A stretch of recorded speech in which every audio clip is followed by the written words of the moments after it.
Salut les organisers et bienvenue dans ce live numéro 43 de mon défi de 365 jours de live. J'espère que vous allez bien.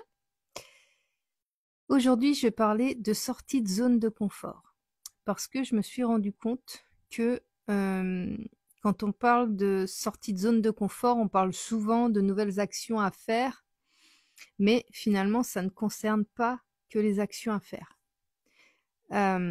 Quand on est dans sa zone de confort, ce sont des choses qu'on est habitué à faire. On parle beaucoup des choses qu'on est habitué à faire, on parle beaucoup de notre environnement pour lequel on est habitué, dans lequel on est habitué. On parle beaucoup des actions en fait. Et ce que je vais te partager ce soir, ça concerne effectivement les actions, mais pas les actions directes, on va dire, mais les actions comportementales. C'est-à-dire que quand tu veux changer quelque chose dans ta vie, quand tu as envie de modifier ta façon de gérer tes relations, par exemple, tu vas être confronté à un besoin de te comporter différemment pour que la relation change, ou alors pour que la relation évolue, ou alors pour que la relation s'arrête et t'ouvrir à d'autres sortes de relations, d'autres niveaux de relations.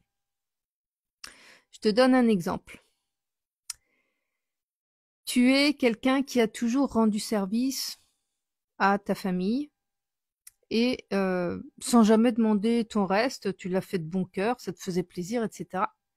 Et puis, au moment où tu as commencé à en souffrir, en fait, mais indirectement, parce que souvent, ce qui arrive, c'est que on s'use, on se fatigue énormément à vouloir absolument rendre service aux autres. On se fatigue énormément à vouloir dire oui à chaque fois que quelqu'un nous demande un service et à ne pas mettre nos limites en fait.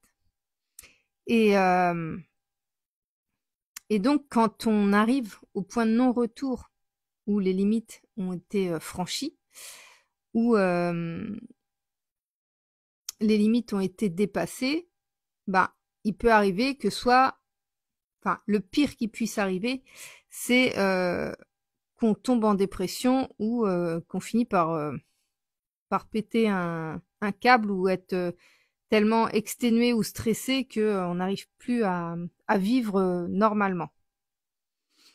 Et donc ça, c'est l'alerte qui nous dit que notre comportement vis-à-vis de ce qu'on avait l'habitude de faire avant doit changer.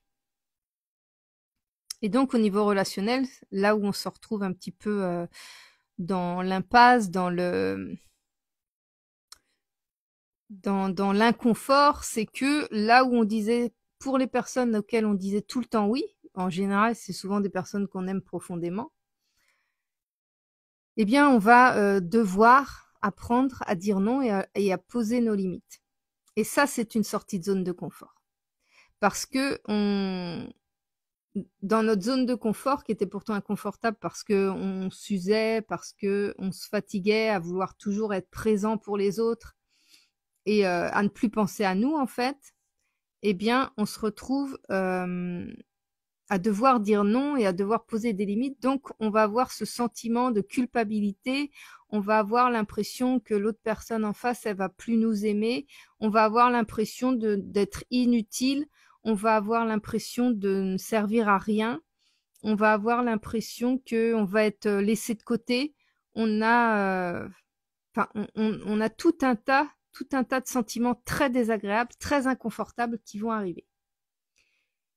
Et ça, c'est normal. C'est normal parce que c'est une sortie de zone de confort.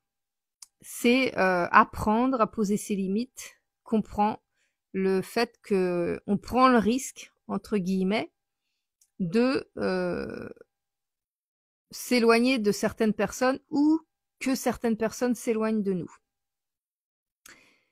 Et comme tout être humain, je pense, on a tous envie d'être aimés, on a tous besoin d'être aimés, eh bien, c'est très difficile, en fait, de poser des limites là où on n'en mettait jamais.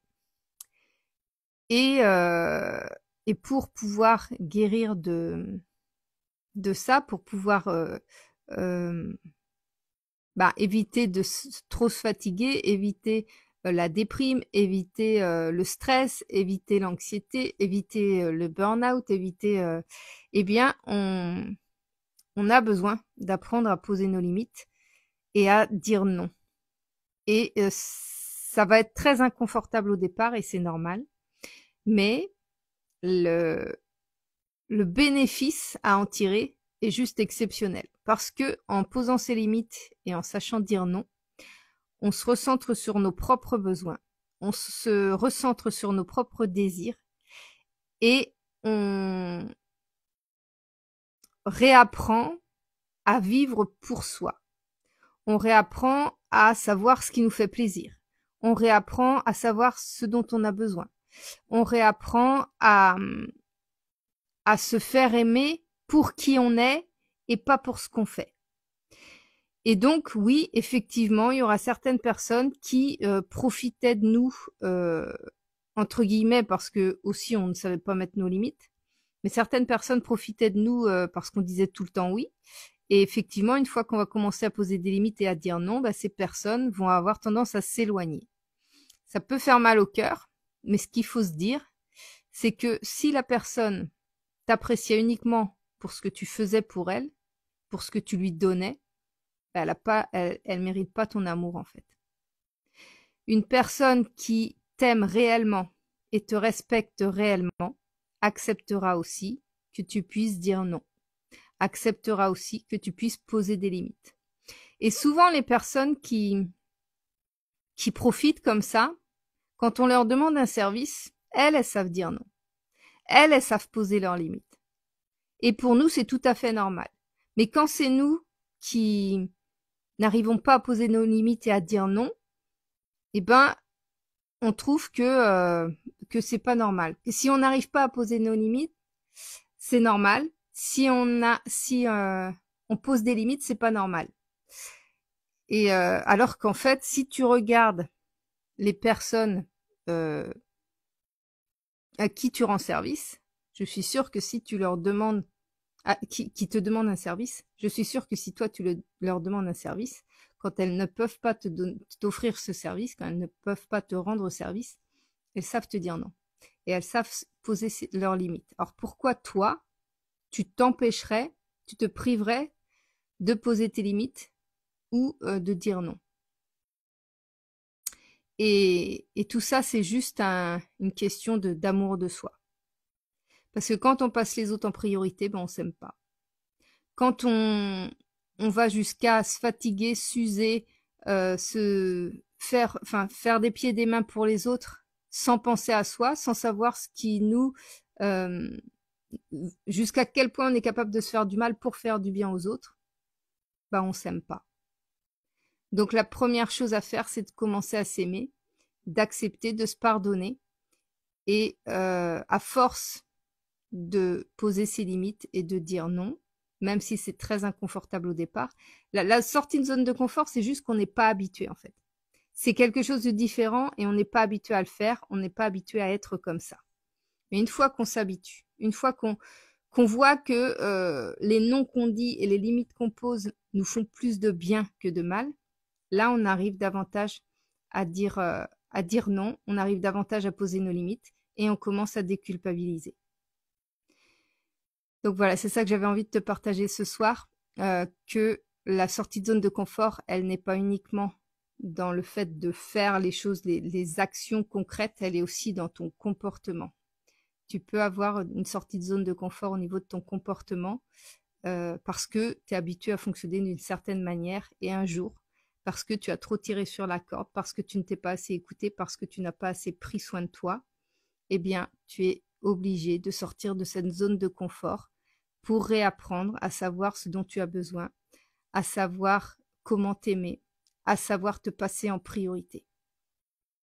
Voilà, j'espère que ce petit live va pouvoir t'inspirer, te faire comprendre que parfois, oui, c'est inconfortable de dire non, oui, c'est inconfortable de poser ses limites, mais il n'y a aucune culpabilité à avoir à partir du moment où c'est pour ton bien-être à toi.